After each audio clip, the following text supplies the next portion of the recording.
Besides water, we use more concrete than any other material on the entire planet. I mean, it is literally the foundation of our world. But what is it that makes it strong enough to hold up massive skyscrapers and bridges? Well, let's dive into the unseen science that makes quality concrete possible. It's a pretty heavy question, right? You're driving over some huge bridge, and you can't help but wonder, what's stopping this thing from falling apart? Well, the answer isn't as simple as just mixing some sand and cement. It's a really rigorous, step-by-step quality control process.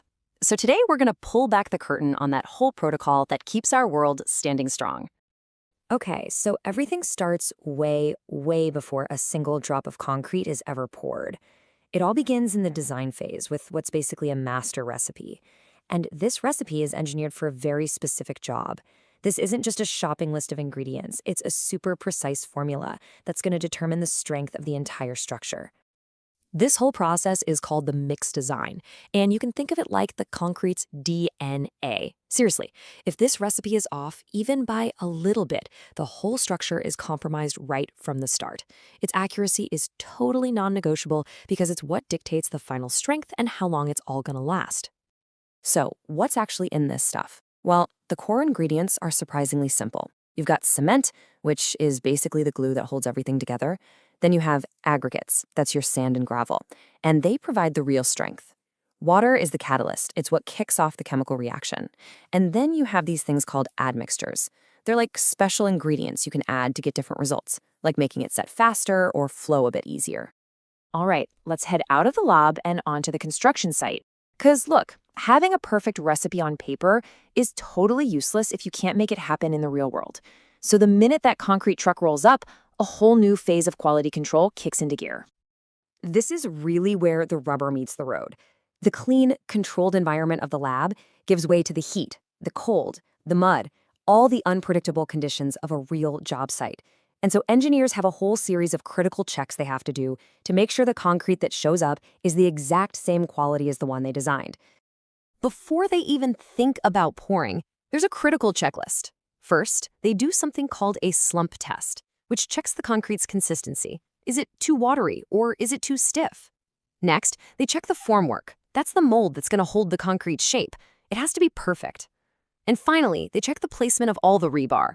That's the steel skeleton inside that gives concrete its incredible tensile strength.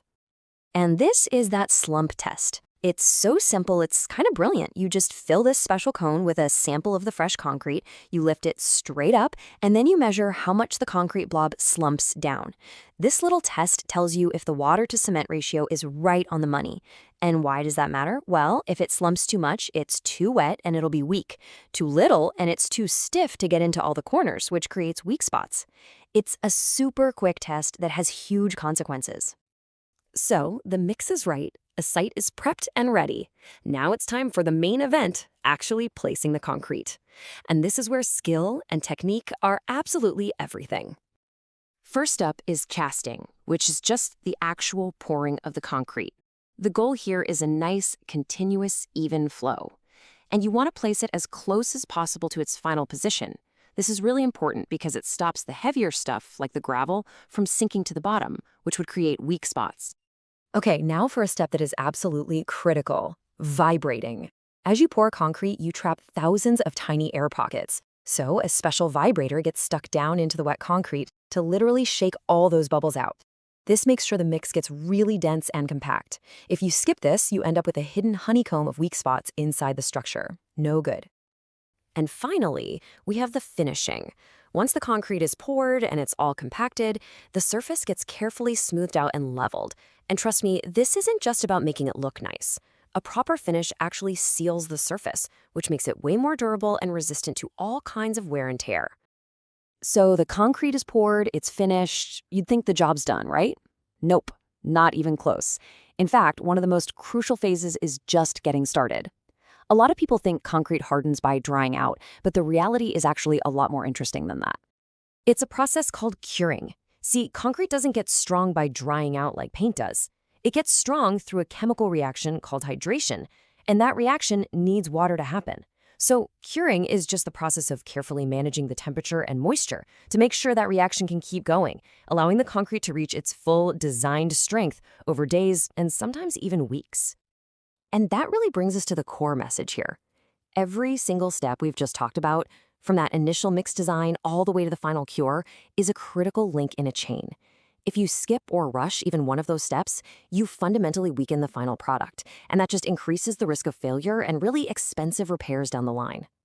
So you see, it's a complete system. It starts with picking the right materials, then engineering that perfect recipe, making sure it's right when it gets to the site, placing it with absolute precision, and then basically nurturing it as it gains its incredible strength. Every single link in that chain has to be strong. So the next time you drive across a bridge or walk into a huge skyscraper, maybe you'll have a little more appreciation for all the unseen science that's holding it all together. Our world is definitely built on concrete, but the real question we always need to ask is, are we building it on quality concrete? The answer to that question is found in the rigor of this entire process.